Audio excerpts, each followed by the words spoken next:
Hey gang, Higher Wire here. Today we're going to look at what is in your off-brand lithium batteries. So we've got a Power Extra lithium battery for a Dremel. This claims that these cells are 3,000 milliamp hours. Now there are three 18650s in here. I highly doubt, based on the name brand and the cost of this thing, that this is actually 3,000 milliamp hour cells.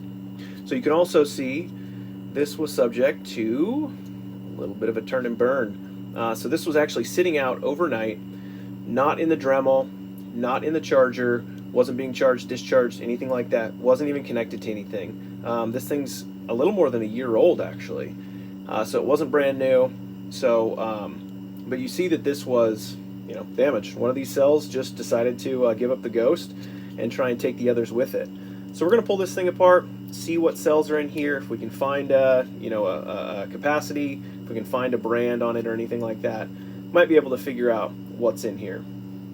So I went ahead and removed the label. You see there are just 3 screws. I'm going to take those screws off and then pop this thing out.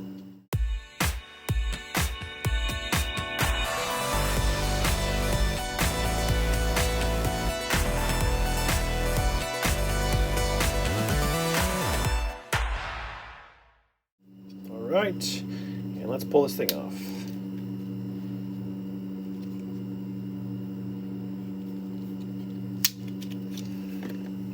Okay, got those. We'll see if we can slide these bad boys out.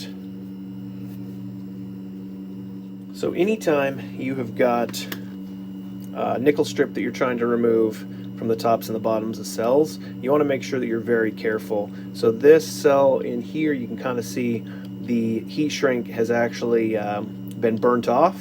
So the casing on these is negatively charged and this is the positive electrode.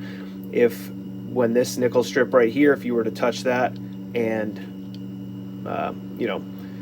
essentially short out from here to here, you're gonna have some bad things that happen. See a lot of sparks, possibly cause a fire. So I've started to break this down here. Unfortunately, I'm not able to really get a hold of these at all safely, so I'm just going to go ahead and kind of break some of this off. You see, it's pretty easy to break.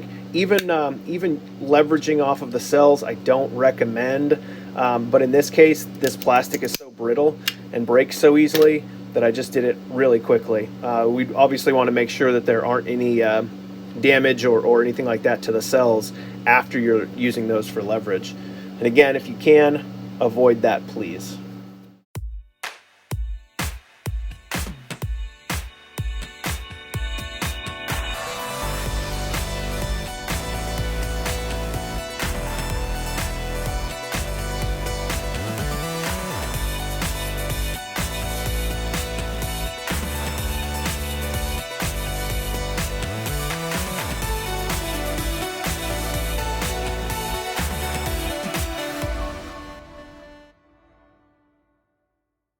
There we go. Gonna go ahead and clip a couple of wires. Look at that. Wow. Yikes. I wonder if this just sort of melted away. So you see the nickel strip must have been right along there. I wonder if that melted away or shorted out somewhere, and that's what caused that, rather than the cell itself. So we're gonna take our side snips and we're gonna snip that. Actually, I might even be able to yank it. Okay. So I was actually wrong. When I was looking at this, this cell right here looks like it's got a black mark on the side. A green cell with a black mark is an NCR cell. Typically, obviously that's not the case with these. So these are some sort of off-brand. These are indeed not 3,000 milliamp hours. I can kind of see something on the side. I'm going to see if I can read it. Kind of see that. And these usually are adhered to one another because manufacturers like to make things as difficult as possible. There we go. Sometimes you got to manhandle these things. And of course, all of the cells there. You can kind of see where the cells were labeled. Of course, they put the labels in. And you know why they do that? Because they don't want you to know what these cells actually are. So there we go. So if you ever get any sort of like nickel strip, you know, that's sticking up like that, or down there, just give her a nice tap, and that'll blunt it. Okay, that'll at least keep your hands good. I also recommend wearing gloves. Obviously, I'm not. Do as I say, not as I do. Let's see what these cells are at. Can't really see the cells at all. Here's one of them. That one. Nope, it's not dead.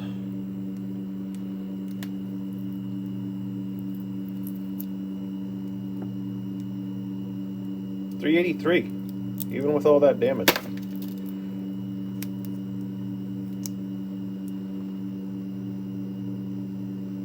$126. We'll go ahead and discharge that one fully and send it on its merry way.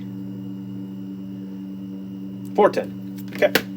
So what I am going to do is stick one of these in our charger analyzers just to see what the capacity is, and we'll find out whether or not this is indeed 3 amp hours, 3000 milliamp hours. I'm also going to do the same with this one, even though it looks like hell. So I'll keep you posted, and we'll see where they're at. And you see we have got number 4 there, 1816 milliamp hours. The other one's 1612. So I'd say that these were probably closer. I don't know, maybe 2 amp hours, maybe 2000, but they're definitely not 3000. I don't know, either of these are certainly reusable, as long as I'll pull this this heat shrink off and take a look at the actual casing to make sure that there's nothing really damaged. Yeah, like I said, these are definitely not 3 amp hours.